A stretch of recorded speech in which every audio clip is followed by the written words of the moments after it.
আমি তো এনসিপির না, শুধু আমি পুরো বাংলাদেশের জনগণের। আমি ভাই নগর ভবনে চাকরি করি। আমি নগর ভবনে মাস্টার রোলের দৈনিক মজুরি হিসাবে আমি চাকরি করি। আমি যা বলি দেশের সাধারণ জনগণের বিষয়ে কথা বলি। আমার পাঠ্য বইয়ের ভিতরে আল্লাহর রহমতে আমি ছবি পাইছি।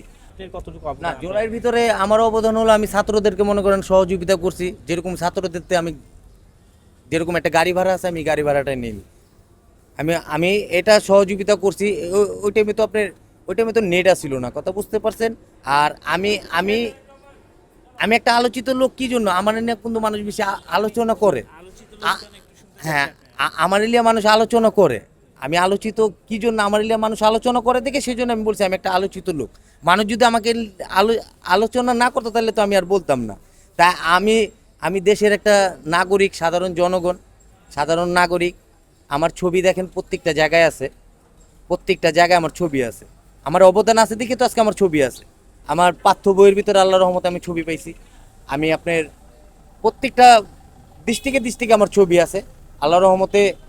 আমি যা বলি দেশের সাধারণ জনগণের বিষয়ে কথা বলি।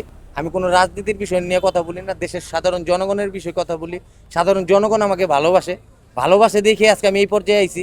আল্লাহ আমাকে সম্মান দিছে, সাধারণ জনগণ আমাকে উঠেছে। এনসিপিতে তো অনেক অনেক পদ পেয়েছে। আসলে আপনি তো বললেন যে আপনি একজন আলোচিত এবং আপনি ছাত্রদের জন্য অনেক কিছু করেছেন। আপনি কোনো পদ চেয়েছেন কিংবা আপনি কোনো পদ পেয়েছেন কি? ভাই আমি তো এনসিপির না, শুধু আমি পুরো বাংলাদেশের জনগণের। আমি আপনাদের বললাম না আমি এনসিপির না। এনসিপি আমাকে ভালোবাসে, এনসিপি আমার সহযোদ্ধা। এনসিপি যদি কোনোদিন বিপদে পড়ে অতি প্রথম আমি যাবো। এক দাবা দাফি এনসিপিতে মনে করেন বেরিয়েছে। এনসিপি আমার সহযোদ্ধা। এনসিপিকে তো আমি ভালোবাসবো মনে করেন যতদিন আমি বেঁচে আছি। এনসিপি কি জন্য ভালোবাসবো? এনসিপির যারা বড় বলে দুর্নীতি দুর্নীতি, কোনো দুর্নীতি কিন্তু তাদের দেখাইতে পারে না, কথা বুঝতে পারছেন। তাদের দুর্নীতি দেখাইতে পারে না। আর এনসিপির যদি দুর্নীতি দেখাইতে পারে, এটা নাহিদ ভাই বলছে, আমরা যদি দুর্নীতি করি এটা প্রমাণ দেন। এই যে যারা যারা বলে সুজন ভাই এখন মনে করেন কি করে, সুজন ভাই চাকরি করে, সুজন ভাই কাজ করে রাখায়, সুজন ভাই শ্রমজীবী মানুষের লগে থাকে, সুজন ভাই এখনো চাকরি করে রাখায়। সুজন ভাই এখন কি চাকরি করেন? আমি ভাই নগর ভবনে চাকরি করি। আমি নগর ভবনে মাস্টার রোলের দৈনিক মজুরি হিসাবে আমি চাকরি করি। মানে রিক্সাওয়ালা থেকে পরে কি এই চাকরিটা কিভাবে? এটা তো আমি প্রত্যেকটা এই আন্দোলনের পরেই কিন্তু কইছি আমাকে একটা চাকরি দিতে হবে। আপনারা দেখছেন না দেখছেন এটা আমি বলতে পারি না। প্রত্যেকটা ইন্টারভিউতে বলছে আমার একটা চাকরি দিতে হবে। কিল্লিগা প্রত্যেক জায়গায় আমি প্রত্যেক ইন্টারভিউতে বলছি। আজকে আমি বললাম আমি নগর ভবনে কাজ করি, আমি কাজ করে খাই, আমি শ্রমজীবী মানুষ, আমি কাজ করে খাই।